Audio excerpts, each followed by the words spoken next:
হাওরে বুড়ো ধান তোলার ধুম পড়েছে, তাই তো ব্যস্ত সময় পার করছেন এখানকার কৃষকেরা। দু চোখ যেদিকে যায় শুধু হাওর আর হাওর, সেখানেই ফসল হয় প্রচুর পরিমাণে। কিশোরগঞ্জের অষ্টগ্রামের এসব হাওরে শত শত হেক্টর জমিতে হয় বুড়ো ধানের ফসল। আর এ সময় আসলেই জিরাতিরা ব্যস্ত হয়ে পড়েন সেই ধান গড়ে তোলার জন্যে। আর এসব ধান গড়ে তোলার পরপরই চলে আসে বর্ষা, প্লাবিত হয়ে যায় এই হাওর।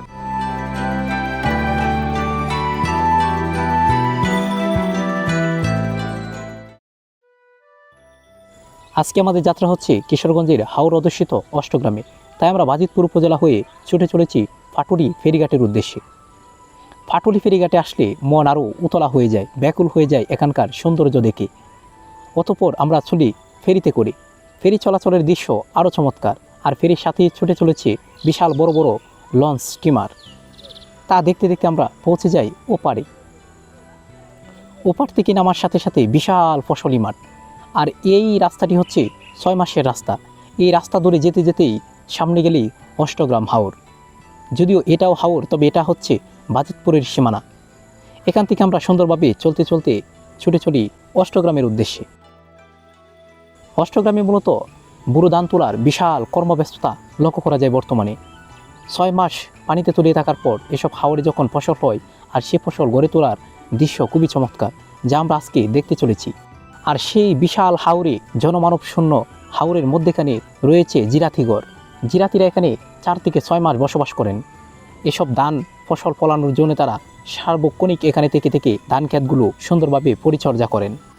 আর এমন সব সুন্দর রাস্তা দিয়ে বাইকে চলার আনন্দ এক অন্যরকম। আপনারা চাইলে বাইকে ঘোরাঘুরি করতে পারেন ওই জায়গাতে। বিকেলবেলা সূর্য যখন পশ্চিম আকাশে হেলানো যাবে, তখন আপনারা এই রাস্তাটি ধরে যেতে পারেন আর উপভোগ করতে পারেন, গায়ে মাখতে পারেন পূবালি হাওয়া, দক্ষিণা হাওয়া। হাওরের এসব 6 মাসের রাস্তা ধরে যেতে থাকলাম, আর চোখে পড়তে থাকলো কৃষকের কর্মব্যস্ততা। কেউ ধান কাটছেন, কেউ ধান নিচ্ছেন, কেউ গাড়ি বোঝাই করছেন। এমন সুন্দরতম কর্মব্যস্ততা শুধু হাওরে এলেই বেশি লক্ষ্য করা যায়। এসব দৃশ্য আমরা দেখতে দেখতে পৌঁছে গেলাম অষ্টগ্রামের সীমানায়। এবার আমরা সেখান থেকে চলব অষ্টগ্রামের হাওরের উদ্দেশ্যে।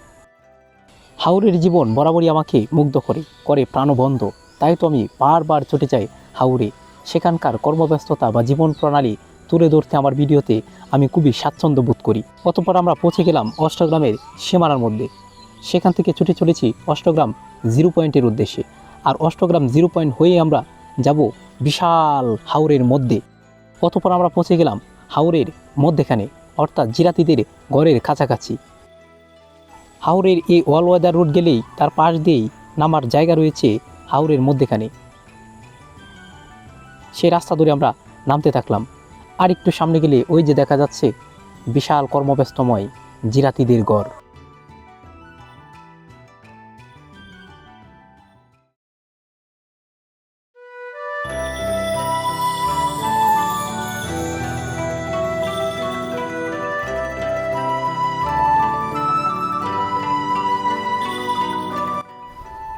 আমরা এই মুহূর্তে দাঁড়িয়ে আছি কিশোরগঞ্জের হাওরকেত অষ্টগ্রামে। আর আপনারা নিশ্চয়ই জানেন অষ্টগ্রাম হচ্ছে হাওর অধ্যুষিত এলাকা। বিশাল এলাকা জুড়ে কিন্তু হাওর। 6 মাস এই হাওর পানিতে তলিয়ে থাকে। তবে পানি যাওয়ার সাথে সাথে এখানে চাষাবাদের ধুম পড়ে। আর এখানে মাত্র একটা ফসলি হয়, আর সেটা হচ্ছে বুড়ো ধান। তবে বুড়ো ধান পাকার সাথে সাথে আবার এখানে শুরু হয় বুড়ো ধান তোলার ধুম। আর এখন কিন্তু সেই বুড়ো ধান তোলার ধুমই কিন্তু এই হাওরে দেখা যাচ্ছে। আর এখন যে জায়গাটিতে দাঁড়িয়ে আছি, এটা হচ্ছে গৃহস্থ জিরাতিগড়। গৃহস্থ জিরাতিরা 6 মাস এই এলাকায় থাকেন, অর্থাৎ অস্থায়ীভাবে কিছু গড় নির্মাণ করেন। তবে এই বুড়ো ধান হোটার সাথে সাথেই কিন্তু আবার নতুন পানি চলে আসবে, হাওর আবার প্লাবিত হয়ে যাবে। তাই তো এখান থেকে কিছুদিন পরে গৃহস্থ জিরাতিরা একেবারে বিদায় নেবেন।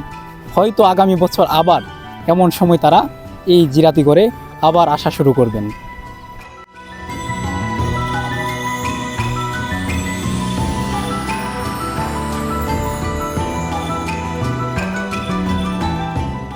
শুধু কিশোরগঞ্জ নয়, বাংলাদেশের মধ্যে যে কয়টি জেলা ধান উৎপাদনের জন্য শীর্ষে রয়েছে, তার মধ্যে আমাদের কিশোরগঞ্জ জেলাও অন্যতম।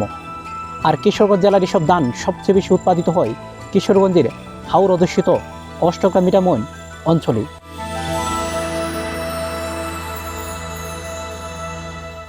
আর এসব হাওরে একটি মাত্র ফসল হয়, সেটা হচ্ছে বোরো ধান।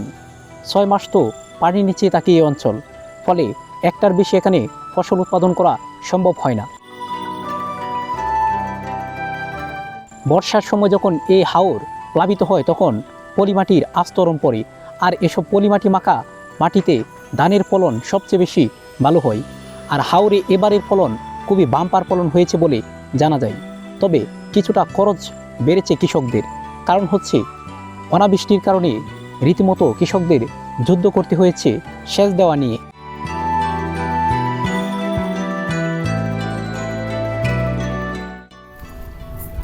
চাচা ভালো আছেন? ভালো।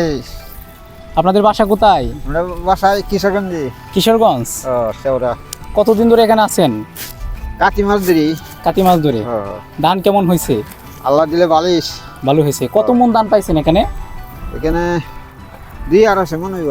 2-2.5 মন। কতজন আছেন আপনারা? আমরা 3 বাপুতি আছি। 3 বাপুত আছেন। ধান তোলা হয়ে গেলেই তো বাসায় ফিরবেন? বাসায়। আচ্ছা আচ্ছা, ভালো থাকবেন। আচ্ছা ভালো।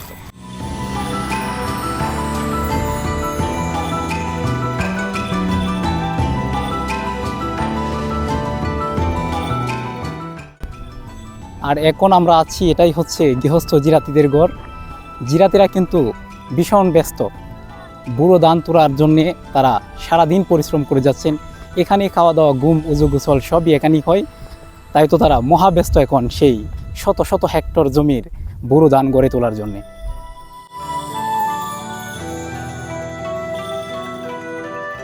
জিরাতিরা যখন এখানে আসেন ধান ফলানোর জন্য, অর্থাৎ ফসল ফলানোর জন্য, তখন তাদের নিজেদেরই খুব স্ট্রাগল করতে হয়। অর্থাৎ রান্না বাড়া, খাওয়া দাওয়া সবই নিজেদেরকেই করতে হয়।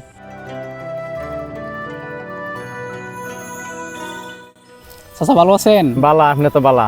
আলহামদুলিল্লাহ ভালো। আপনাদের দেশের বাড়ি কোথায়? কিশোরগঞ্জ। কিশোরগঞ্জ। এখানে তো প্রায় অনেকেই কিশোরগঞ্জ।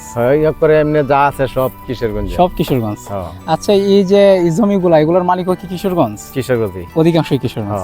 কতদিন ধরে আছেন? কতদিন ধরে এখানে আছেন? অনেক দিন ধরে, প্রায় 4 থেকে 6 মাস এরকম। না এই তো তাই কাতি মাস হয়। কাতি মাসে আসেন, আবার ফিরবেন ধান ওঠার সাথে সাথে। ধান কেমন হয়েছে? ধান ভালো হয়েছে মাশাআল্লাহ। এই ধানগুলোর নাম কি? এটা হলো হীরাটু। হীরাটু, অনেক মোটা মোটা ধান। মোটা ধান। ফসল ভালো হয়েছে? ফসল ভালো হয়েছে। আচ্ছা আচ্ছা, ভালো থাকবেন।